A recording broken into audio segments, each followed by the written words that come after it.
Tokenization is the idea of using then smart contracts or tokens on chain to be able to that represent, say, an underlying security, and so then that tokenized security is a security and would be subject to SEC rules by law. But the idea is that if it's on chain, on a blockchain, then there's much more transparency as to where it is. Right now, there's a bit of opacity as to who owns what and where the company usually doesn't even know where its who its shareholders are and where the shareholders reside, where the shares reside.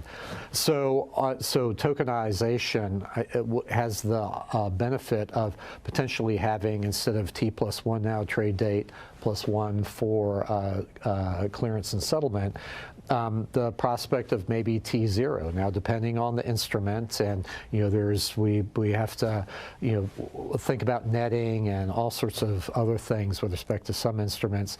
But in principle, the idea of on-chain delivery versus payment and receipt versus payment, DVP, RVP on-chain, is a prospect of de-risking the markets, making them much more transparent and then sure as far as clearance and settlement, because it's always that the gap between clearance and settlement and then delivery and payment is the real introduces risk into the system.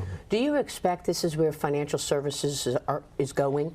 Are the major banks and the brokers out there today moving increasingly toward tokenization? Oh, absolutely, and it's the way the world will be.